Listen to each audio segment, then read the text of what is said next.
and start remembering that we're going to go to some tweets now because I've given up on this one. L. Sam Letsky says, best HGC moment for me would have to be GFE reverse sweep of Tempo Storm. Michael Yudo Genji in Game 3 on Towers of Doom was insane. That was such a good series, such a good game. I'm so sad that I was sick that series and couldn't cast it, but you guys did an awesome job. Thank you again to Calidor for filling in. What's this one, Dread? Caliber Brew, we got top moment for 2017 HGC has got to be the tie between Roll20 Esports 22-0 and Fnatic taking the mid-season brawl. I agree with you. Fnatic taking the mid-season brawl for me has got to be one of the biggest highlights out of all of 2017. Yeah. Not only the first World Championship being able to be claimed by the European region, but more importantly, like the epic, dramatic story and constant, kind of back and forth between Dignitas and between Fnatic over that past year, and kind of it was, legitimately could not have been more perfect, no, right? I feel like you couldn't have scripted a better story. No, it was a beautiful moment. Almost so much so that it just doesn't feel real, right? Like it was so good that it was just kind of like that couldn't have been a thing. Right. It was crazy. Yeah. It was such a the series was great. Both of the series between the those two Brightwing, teams dude. was I awesome. still to this day am torn on the Brightwing. I cry inside every time, but they did it. They proved me wrong. Only Smexy. Only Smex. Maybe Akaface too. All right, we've got game 2 between Lag Force and Even in Death coming at you very soon. Lag Force will be taking us to Infernal Shrines. Even in Death chose first pick. Kind of goes back to the wanting to make sure. We've seen Even in Death be willing to pick Battlegrounds before, and there is a favored Battleground for them that would still be up a couple. But in this case, just going off of first pick so that they don't give any preference. They don't show any preference. Yeah, it makes, again, all makes sense. We're just ready to get into the draft. Is there anything cool that we can see? Kerrigan. Other than the Kerrigan, is there a wild strategy on a map like this? Split pushing can be a little bit more valuable, maybe Sylvanas. a wild Sylv, yeah. Zagara could be one to break out. I wouldn't have even thought of that if it wasn't for the sweet TV behind you that has Zagara hovering as I stare at you. But Zach could be another thing. B-Kid in front, it's Chromie now, so. Oh. It's always high clip. But that could be the direction. Other than that, I don't have anything crazy. Melee-centric compositions thrive better if you play into the play style here, so might see a little bit heavier melees, but that's about as far as I go with that one. Like, or throws again? Kind of like just like Arthas plus insert 2 other really deadly, melee assassin style play. Yeah, Kerrigan. Kerrigan. I would love to see Kerrigan. There was a Kerrigan earlier today. We could get Kel'Thuzad as well. We might get the Zod, right? He got banned by Lag Force, so I don't know. It's a little bit weak with that one too because no team has shown how much they feel about him so much so. Granted, in the interview, it was more of like, teams feel like he isn't that powerful, so maybe that is it as well. But it does make sense that if you are a team playing in playoffs, there is no reason to pick Kel'Thuzad whatsoever because all you do, unless you have no intent to play it, right? But then by playing it, you're essentially saying, I don't have the intention to, and I just feel like that might be why we see the lack of.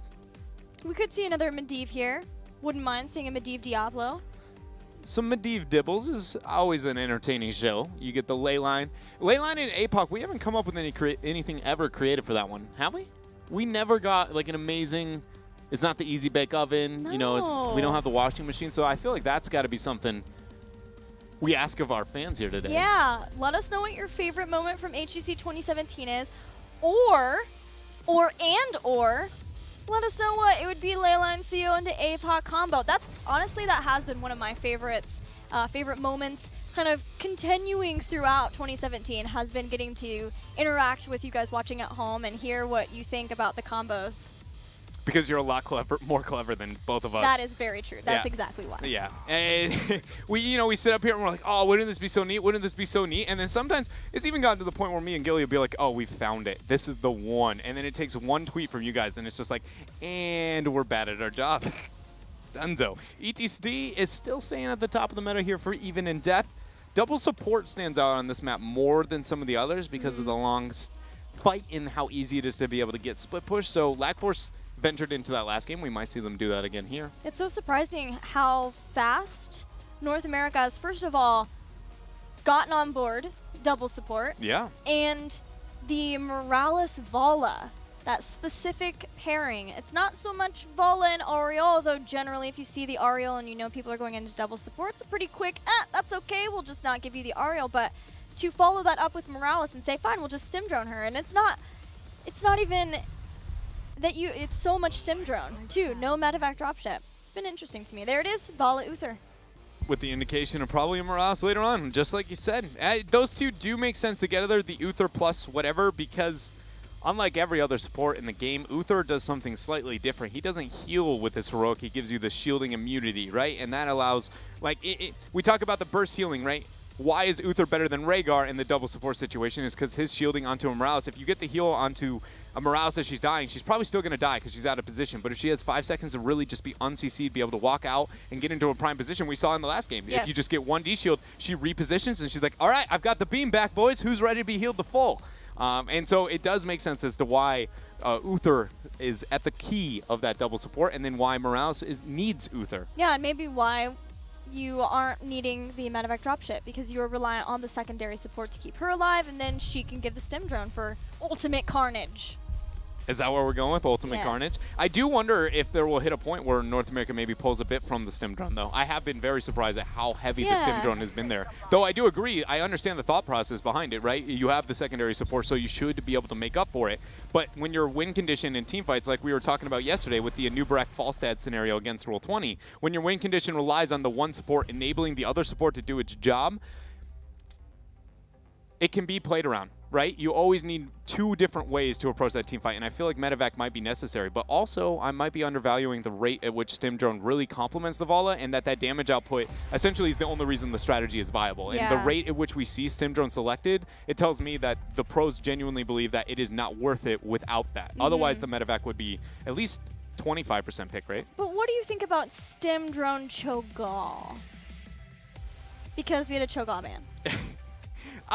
Stim drone Cho'Gall doesn't stand out to me as too insane. I mean, it would be scary because his auto attack damage is relatively high for being a melee, but not so much for being a melee of 2 people, though. That is lag force. I wonder if it's just like, we don't Throwaway want ban. to deal with anything like this, just in case. They're maybe not going toward this. Kind of like when we heard from when Justin played, Roll20 played versus Even in Death. Yeah. And they had that Tychus pick, and they're like, we just in case, didn't want to have to deal with a Cho'Gall. Yeah, and I oftentimes used to talk about when I would play that, the Zeratul would be that kind of go-to ban consistently because he's the hero that can, like, kind of just win up on his own. And Zuno oftentimes was the guy who's just like, we don't want to do it. We're better than them. Just don't deal with the Zeratul. We can Yeah. get past this, right? And he was correct. Like, that is a pretty healthy mentality, and I do agree with you. That's probably what we see with that. It's just like, it's not worth our time. Just I don't even want to play against it. It's going to be way too annoying. Take it away. So, do we see Even in Death? We had the Orcs last time, but it seems a bit more meta with this one. It does. Seems interesting that game 1 you open with the Orc theme, but then not in 2. I hope this is a curveball. I'm hoping we see a curveball. Yeah. A good old, we've gone over this, right? What is it? Can you tell me the numbers? What type of curveball? No? Wait, what? Oh, 6 and 12? 12-6. 12-6. There you go.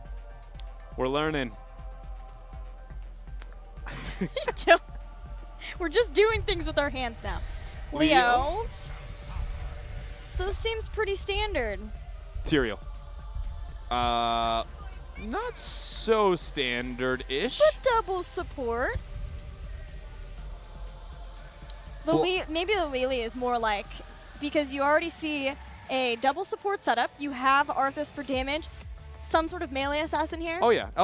So blinds. It doesn't matter what character that is. It's not a mage. It just isn't going to be a mage. And because of that, then you go for the Lily. You already limit the Vala, so you know you're going to limit the secondary. But there is an outlier there, and it is Malthael. He is the beautiful hybrid of the two there. Lily's done pretty well into Malthael so far, I believe. Yeah, she will still blind his auto attacks. Yeah, and it's going to limit the ability to spread that out, making him even more heroic dependent. Lieutenant Morales and Lily, I don't feel like they're going to struggle too hard either. I mean, other than if somebody can manage to get the kill target, whoever the healing beam on is with the healing debuff of Malthael. Yes. But I just feel like her healing output and armor that she distributes is usually enough to be able to deal with that unless the pressure is on Morales herself or the Lily. And let's be real here, you got happy feet. You shouldn't be in a bad spot. We've mostly seen Jug of 1,000 Cups. But I'm wondering, the one time we saw, I think, Lily into Malthael, the only time we saw that, it was still Water Dragon because of how much Jug of 1,000 Cups can be limited by the healing debuff, especially if you're wanting to use that as a counter for Tormented Souls. Yeah, and I think another thing that when we see Lilies and we talk about the Water Dragon element, we're really missing the major power spike that kind of, or argument behind the Water Dragon, and that's in fact, because she's one of the only characters in the game that when you get a heroic and then you get the upgrade, you get double, right? So you have one dragon. But imagine if you could have two dragons, okay? And 100% better. Exactly. She has double the dragons, Gilly. Like, why even, you could have What's 1,000 funny is cups, that's the or you name- could have two dragons. No, it'd be 1,000,000 cups. That's the upgrade. Oh, you're It's right. It a is. 1,000,000 cups. That's She just is getting more of her heroics. Math-wise, that's more. But we're ready. We'll see which heroic it's going to be. Game 2 with Lag Force with a 1-0 up. Against Even in Death. Yep. She nailed it. There you go. I was confused for a second by something. Anyway, we're in. We've got it figured out. Howl playing Lily. Battery playing Morales. Battery was on the secondary support in the last game as well. So interesting to be able to see that. That's one of those cases of players that, I feel like I've seen on a roll for so very long that every time I see them on kind of an off roll, I'm just like, this can't be real, right? Even iDream on Uther is still a bit of a struggle for my brain. No, last game wasn't a double support. It was a single support. And Battery was Battery on it. was on it? Yeah. Yeah, but that was also the orc composition, so Bros. I'm not giving it enough credit there. Yeah. Just kidding. We're going back into the game. Hey! It's just that We're kind of back. day, boys. We're going to march out here up into the mid. Who wins the 1v1 early on? Definitely going to give that to Lag Force, unless it's a sustained-oriented fight. Then even Death might be able to pull out ahead. Battery is legitimately the name of the game here. How effective he can keep himself alive. And if Zuna has the opportunity to flank and get on top of him, you can absolutely be sure that he'll do so. Also, I'm going to be keeping eyes on Zuna here on the Arthas specifically. I feel like we haven't gotten to see him play that in quite some time, ever since he was flexing between B-Kid and the first role swap that the members of Lag Force had. You are correct. And so he's a dude who I know will have the mentality of wanting to flank the Morales, and I just want to see how effectively he'll do so here on that front liner. Thought it was pretty cool that Lag Force, just in case Even in Death was wanting to go into the double support, made sure that they picked up their Lucio before that final pick Malthael. It was a little bit of a deny, but also just making sure that they had the double support that they wanted. They had already gotten the Uther earlier. It's a good draft from Lag Force. Pressure out in the mid, it being won by Even in Death here. I didn't expect them to be kind of at least... Lily's a beast. Oh, you're not wrong. Lily used to be... And not just because she's a panda. Yeah, no, she's just one of the best laners in the entire game. Just being able to throw the dragon on top of anybody, the auto attack damage mixed with the blinds and just her healing, so low cost. We got ourselves another pause here. Not quite sure the reasoning behind it, but we will be getting back to the action as soon as possible. Let's talk about builds. That is a lot of stacks on Batteries clear already. 8 out of the, 15 to get the first bonus from that, and then the 30 after it. But getting 15 and having the cooldown reduction, that's a really big deal when you go into a grenade build. Anything else? We've got a Wolf Heart, so potentially we're going to see Greymane more. That is actually really interesting considering the map. That's like about last place that you would ever see a non-flask build. Just for anybody who doesn't know with Greymane, there's two traditional builds to kind of break down. You have either, you can go more Worgen. Typically, it's like kind of Wiz and Duelist, but you don't have to commit in that direction. But if you go Wolfheart, you're going more Worgen teamfight oriented, whereas if you go Flask, you're going for that AoE poke.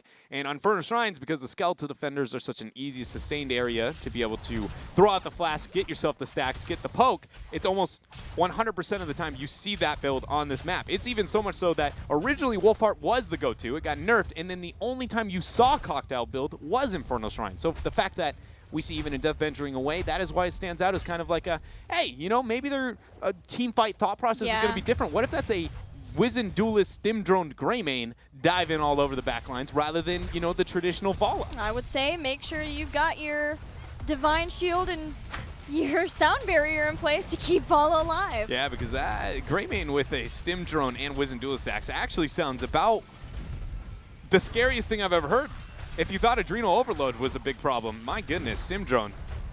Stim Drone Greymane, yes, but a double Dragon Lily hitting B-Kid or Zuna when they flank, yikes. There goes Lutano after Big E, but Tomster's there to keep Big E safe. We've got this first shrine going on, Batteries, and a lot of members of the red side, which is not where he belongs, and he'll go down as the first blood. Good cut out there from iDream is going to allow him to stay alive. No rebuttal kill over from Even in Death. And that was just, again, the members of Lag Force here with the Lucio and the Arthas. It just, if Battery can keep himself alive, they might have an opportunity in this game. But if even just one Howling Blast, one Frozen Tempest tick, iDream is allowed to walk up on top of him. And keep in mind, they have the mobility of Tomster there on the Lucio. It is just absolutely necessary that Even in Death peel for Battery, or Battery just not even be visible until he is there in the middle of the team fight where he needs to be.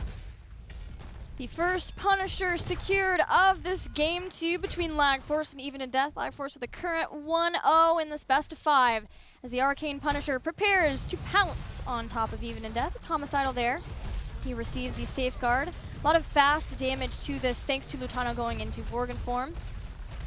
So that'll be dealt with so quickly that only one tower went down to Lag Force. That's nice, ideal for Even in Death, that type of structural damage. But even still, Even in Death falls behind a level. And this is a trend for Even in Death in the early game. They often fall behind a level in the early game, and it's the teams who give them the opportunity for those mid and late game fights. Even in Death will take those, and they are capable team fighters, and that is traditionally how they're able to get back in the game, is through those, and that is maybe why we even see more of the Worgen focus for Greymane over the shrine clearing option of the cocktail build. And I feel like exactly that same kind of thought process if we look towards what happened in game 1 when we were looking, when Lag Force got a pretty substantial lead, and then they had about 4 different ways that they could play over the next couple of minutes. Yep. And that they did end up going with the slower route with that, taking the extending the game, but debatably the safer direction. And that is those opportunities that we talk about teams giving them that maybe some won't. Battery is now again the focus here. The peel was attempted, but not enough. He is very easy work here for the members of Lag Force. And it's just very grim that this has already been at least 2 kills on the Morales specifically this early on. It's very scary for Even in Death. Well, what will help with that at some point? ETC has the opportunity. more healing, yeah. Post 13, he can get the double knockback too if he needs. Hitting more than one target can, you know, WW within a short duration of time. Lili, as things goes on, gets a bit better. Entomb is an opportunity to be able to buy a bit of peel from Leoric, but I don't think that there's anything that goes so outstanding that I go, this is when they catch up, right? It's going to still require Battery to adjust his play. Extended Care is a great talent for Morales because it gives you that 40% range on Healing Beam, but that's not until 16, and that is a long way to wait when we've already had those 2 kills on Morales to start. Maybe it is that we see something like the Medevac dropship this game instead of Sim Drone for Greymane, since it's not the Morales and Vala together. Look at Zuna. He knows he wanted to flank for the Shrine, so he's already in position. I absolutely love the thought process here. This is very well done. Now, nobody has any idea he's over there. Goes through the shrub whenever he gets vision on Battery, and now they all in. There they go. So Tomster clever. off the side. B-Kid shows up there too, but great knockback from Homicidal, trying to help Battery get away, but the body blocks so severe from Zuna, takes down Lieutenant Morales. And that was, man, I feel like I'm in comms with Zuna right now. I actually feel like it's just because of when we used to play, like, I know how much he likes to flank on heroes that he can get away with flanking, and I oftentimes talk about Arthuses and how they struggle with left or right fighting if they don't have somebody else to initiate for them, and it's such a problem most oftentimes. But we see, not even relying on the Lucio mobility, he is constantly positioning himself in a situation to where when the fight unfolds, Battery just cannot go backwards to his half of the map. And it's just, I mean, it's not like it's never been done before, but for a team like Lag Force here to show this kind of level of play and adjustment and being honestly lacking in certain areas in North America, I feel like it's something we have to highlight. There was obviously some sort of trade that went down with B-Kid nearly losing his life and Frozen X losing his. Again. But that's the second time, the 1-for-1. This time Zuna goes in with Army of the Dead. Grenade pushes him off. The rest of the team were still trying to get through the small wall. So all Zuna has done is he did use his heroic ability, but does force Even in Death back long enough, creating space for Big E and the rest of the team to take down the fort. Very well done for the members of Lag Force here, and it's just been clean play coming out from them. Oh, nice setup here for the initiation. Power slide's available. There Howling it Blast. is. Howling Blast is good. Homicidal's the one who's been caught by the team, though. Forced back, you have the Rain of Vengeance, which takes Punisher? out ETC. Almost killed Battery. Yep. He's the real MVP. That's the second time in 2 days. I've watched him almost 100-0 squishy. The jump over and then the punches, man. You do not want to get punched to death by this brawler. For anybody at home, if you want to up your Infernal Shrines game, I believe it's 15 seconds is the cooldown between leaps. If he does not leap onto a target, it does not start the reset. So, and he will never leap unless you're within vision range of the Punisher itself. I keep saying he, but honestly, do we have genders for our Punishers? I don't really think so. It is the Punisher. I'm going with that one. There you go. And so if you see the Punisher and it leaps out, just keep track of that 15 seconds. It can be the difference of life and death if you're one of those squishies after the secondary leap. Everybody knows the first one's a problem. It's the second one. That's the one that gets you. We've got heroics for even and death. Still stim drone for Lieutenant Morales. Jug of 1,000 cups for Lily. So watch for that interaction with Tormented Souls. Who gets the best of those two heroic abilities, especially around the next Shrine fight. Lag Force with the continued level advantage over even and death, working their way toward 13, getting some mercenary camps, potentially going to siege into this mid fort and try to take it out. We see that there is Frozen X waiting toward the top to see if he can get a great March of the Black King on top of the members. Here comes even and death for the fight. And Zuno's trying to get the peel off, zoning off the members, but now he seems to be the focus as he's out of position. Black Force just went straight up, and with Zuna drawing out that aggro, the fight was obviously the goal for even and death, but maybe not what actually went down. Now 13 talent here will be here for Lag Force, and that has got to be grim here for even and death, considering the next Shrine phase is 13 seconds away. Yeah, even and death showed how much they wanted to fight by dropping Stim Drone, and they couldn't keep all of Lag Force there. Lag Force has that extra mobility from Lucio, and not using any of their heroic abilities for that disengage for Lag Force gives them a distinct advantage, more than they already even had with the 13 at the Shrine. Even in death don't want to contend with that. They're going to try to catch Zuna here. Knock back. No way he should survive this. The mosh pit. He didn't use Icebound Fortitude before, I don't believe. And so he's going to be going down. He actually Howling Blast. He knew he was under pressure. He Howling Blast the minion wave as an attempt to clear the wave fast enough, not realizing they were right above him. And maybe, you know, if he had not used that spell on the clear, then maybe could have gotten the dismount and survived. But that was a very good punishment from Even in Death. The minute you see the Howling Blast, you go, Zuna can actually die, and they capitalize. Yeah, Even in Death weren't able to go to the Shrine after losing that heroic ability, so they knew they needed to make some sort of other play, and Zuna catching him, getting that kill. Now there's nobody to defend versus this push. They take down a fort. This keeps Even in Death in the game. Great decision making from them. Great decision making, but by no means are they on even footing. They're still going to have to rid themselves of this top Punisher. Zuna's back online as well as he's looking to join the team of Lag Force. So we'll see how much they can make happen here up in the top lane. I want to see a Zuna flank, but it looks like he's going to be paying attention towards the mid lane a bit more, and the Punisher has already leaped, so they've kind of lost the initiation attempt. He's still going to make the transition. It just feels a bit too late. We'll see if Lag Force can get the fight they want. It's a double flank. Full We've got B-Kid and Zuna. Zuna showed himself, but B-Kid has not. Who does he catch with a Howling Blast? Looks like nobody. Nobody. That was a situation, again, where one of the two flankers has to go real deep and the other one has to show, like, offensively, right? And because Zuna has the crowd control, Zuna, in theory, should be the one going with the mega flank like we saw Malthael. Yeah, so that he can group a lot of people together, catch them, and then Malthael can throw out Shroud at the same time, get one of the marks so that he can teleport on, and then Tormented Souls at the same time, basically. And then you have this Circles of Death. Vala comes up with some Rains of Vengeance to hold him there. And that's how you wipe a team. Yeah, it's, you know, and if you ever, Lag Force has about the perfect composition to be able to make that happen, especially with that Rain of Vengeance follow-up. You know Vola's going to be having a good time there. But Lag Force is rounding the 16 talent here, and if Even in Death is going to change the outcome of this game, because they're down structurally so heavily at this point in time, it is very important that they try and get this pick onto Zuna. He's displayed himself as isolated. They see the rotation. They know Vola's up in the movement. Okay, so they know that now Even in Death, it's a 4 versus 4. Or 4 versus 5, excuse me. Yeah, Even in Death would still be willing to take the fight. They need this fight. There's just about 16 for Lag Force, and they get a lot of damage done to Zuna. They want the 16 before they're going to take the fight, but I would not be surprised if they try and initiate this even with the 16. As long as Malthael takes the transition, they can take this. He's going to use Frozen Tempest. We haven't seen Army of the Dead pop. We have seen Army of the Dead pop just now, so Zuna has that sustainability. Frozen X goes down as Jug of 1,000 Cups comes out. Still no Malthael here, so this is getting the full healing. But he's and with the safeguard, Homicidal just goes right back up dream. to full. Look at B-Kid, just dropping a Tormented Souls, question mark? Not yet, not yet. Sound barrier. Tomster speeding forward, gets the boot back. This Howling is Blast. Howling Blast with Reaper's Mark on it. Finally, Lag Force in the chase gets one. They'll take down 2 people when all is said and done. But Frozen X as Leoric will be back in. We've got a shrine that they can rotate to with that 16 advantage. I'm just amazed that B-Kid didn't just walk up and just, there's Tormented Souls trying to prep the team. I know he was trying to make sure everybody else was there to get the kills, and he felt like it was a bit too far out there, but that was a dream cutoff from them. And it shows Lag Force here understood the situation perfectly. They waited for the 16, they hit it, they delayed Malthael transitions. Again, maybe about 5 seconds out on the Malthael, but it's just, even in death, it just seems too far behind in terms of even thought process and decision making throughout this game.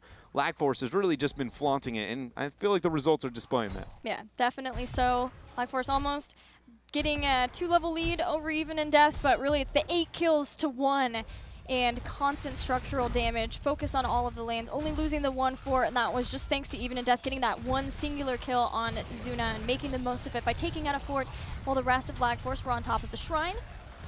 We've got another shrine fight. Even in death are willing to be here with not having 16 just because things are starting to feel dire for them in this game. Yeah, this has got to be kind of like the last try for them here. This is the team fight where they seem to have collected themselves and say it's going to be it. Arthas on the side. You see him trying to find the flank. He goes in, throws out a Howling Blast, not going to land onto anybody. Lutano got a bit of pressure, but nobody going down. Frozen X is getting aggressive. No Chuck Tessa on that one. He backs right out here. It was really good positioning of the team to guard Battery in that choke point so that Lieutenant Morales could heal all different areas, but Battery finally was just run out of energy. And that is the other, if you can't focus on killing Morales, just run her out of energy, and the team has to disengage momentarily while she builds that back up. In this case, Lag Force get another Punisher. They quickly take down the fort so that this Punisher can instead start doing work to keep structures.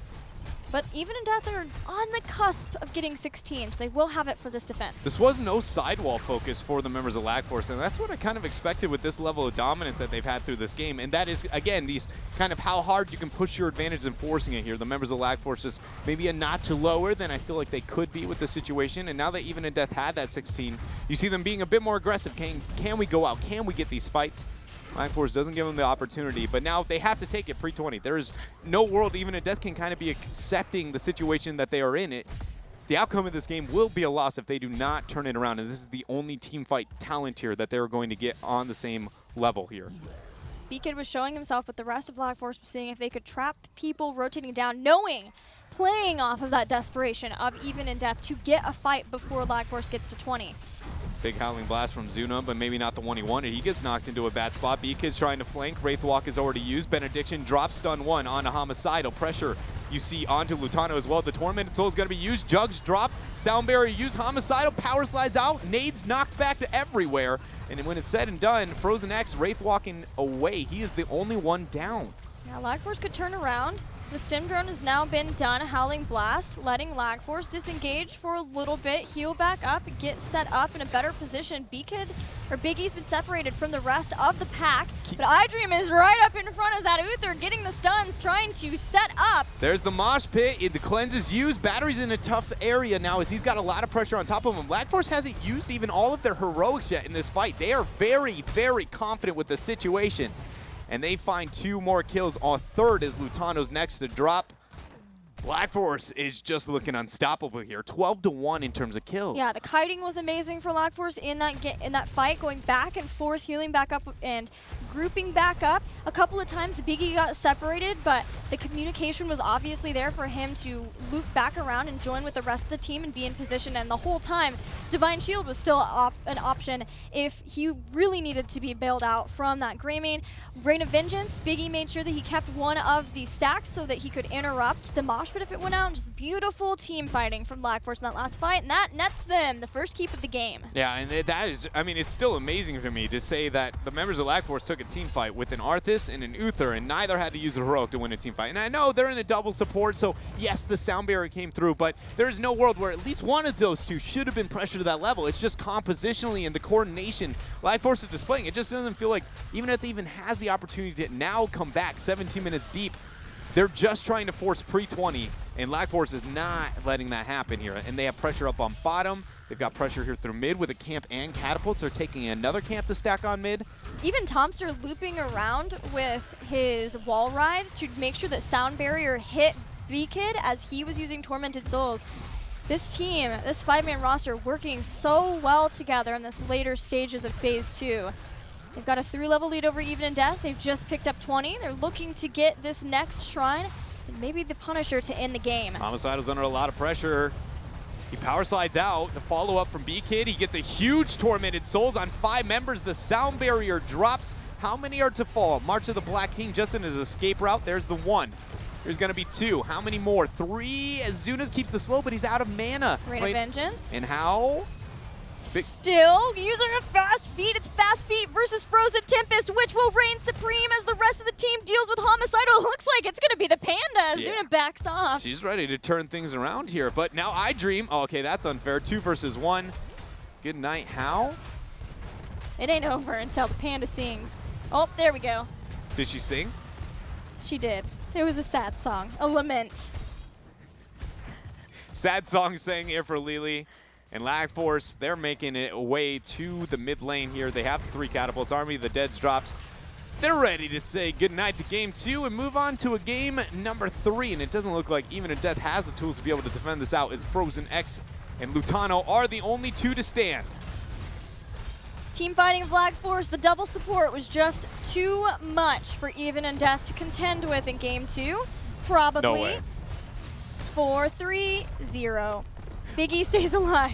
I got scared for a second there. Know. Once I saw the follow below 10%, I was like, ooh, we might be having a bad time. And B-Kid did not take No One Can Stop Death, so that would have been a full respawn all the way to the timer. But I loved the final curtain usage in that last fight because the final curtain was set up and everyone ran through it on their way out as Even in Death were retreating. So easy for B-Kid to teleport into somebody and get the Tormented Souls going.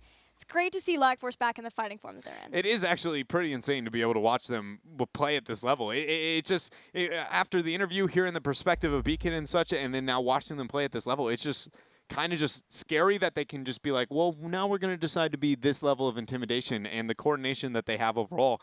I don't know. It did feel like when I spoke to him, it was a bit more of like the time with iDream. A lot of it was kind of like, you know, feeling out how iDream wanted to play it out and like how that worked with the frontliners and the synergy.